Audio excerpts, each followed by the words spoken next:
I am Ferdinand Marcos, and I am the President of the Republic of the Philippines. I stand today on behalf of 110 million Filipinos. Hello people and hello universe, it's me again. Shout out sa inyo mga kababayan. Hello sa mga Marcos loyalists and supporters. Nako mga beswa. Ito po yung aabangan po natin mga kababayan. Kumilos na po ang Kongreso. Of course, ito si Speaker of the House. Malamang may abiso ito, no? Galing kay Pangulong Marcos Jr. na talagang dapat imbestigahan yung secret agreement. So ang sinabi po dito mga besa, ito courtesy po ng Manila Bulletin and of course courtesy po ng Congress TV. So dahil dyan mga bes, maimbita ang mga cabinet members ni dating Digong, ex-president Digong, and syempre yung secretary ng dating pre-secretary si Attorney Porque at saka si Attorney Pomelo, no?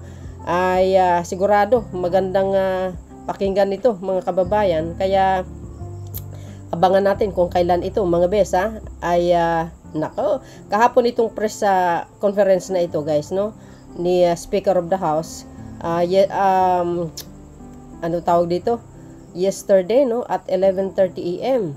What is today? Well, April 30, 2024, no?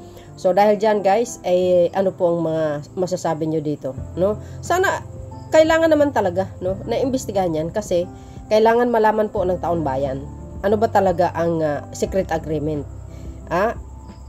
Tulad na po ng sinasabi ko, ito na naman po ako, no? Uulitin ko na naman. Wala pong karapatan ang China na mangharas sa PCG natin dahil sakop ng economic zones po natin yan. But siyempre mga kababayan, dahil mayroon sila panghawakan, no, na itong pumutok yung balita na secret agreement, ibig sabihin mayroon talaga. Kasi hindi naman basta-basta mangharas sa mga yan kung walang secret agreement walang kasunduan na nangyayari. Kaya ang sabi ko, mga kababayan, pag yan inimbestiga, marami pong pangalan ang madadamay, ang madadrag. Maniwala kayo man sa hindi, sinabi ko sa inyo yan guys, marami talaga yan. Mula yan kay maliit, aling maliit, kay Panutsa, hanggang kay dugong nyo. Kaya abangan natin yun nga ang sinabi ko hindi basta-basta mangharas kung walang hinawakan yan ang China. So dahil dyan guys, pakinggan nyo po ang sinabi ni Speaker of the House mga besa.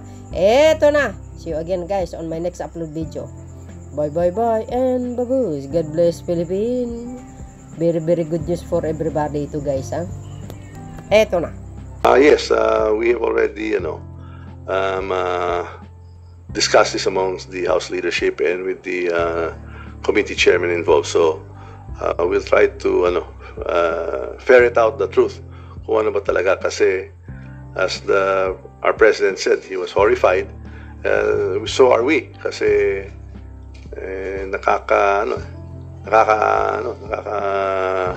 disappoint din yan na meron na isang gentleman's agreement. Although may nagsasabi meron sinasabi wala. So dapat malaman natin ano ba talaga at ano ba talaga ang kasunduan noon, kasi yun po ang in-invoke ng China ngayon.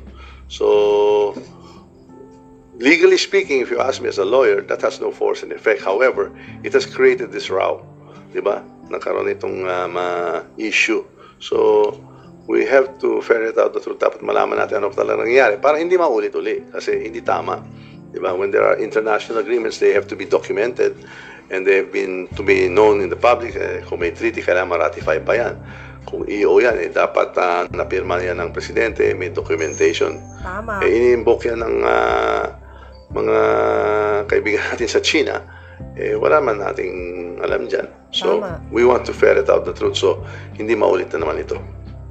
Sir, just to follow up, sino-sino mga officials kaya yung maiimbita? Past officials of the past officials, yes. Up to President Duterte, possible, sir? Well, we can start off with the past officials kasi sila din ang dapat ang nag-execute kung may agreement, di dapat siguro yung foreign affairs nila, yung executive secretary, kung may EO, di ba? At saka yung mga nagsalita na meron. Pero yung iba, meron din isang press secretary na nagsalita na meron. Yung isa naman, wala naman daw. So ano ba talaga? Nabubudol-budol lang, binudol lang nila yung China. Ngayon, nagbubudulan sila dyan sa loob ng dating kabinete.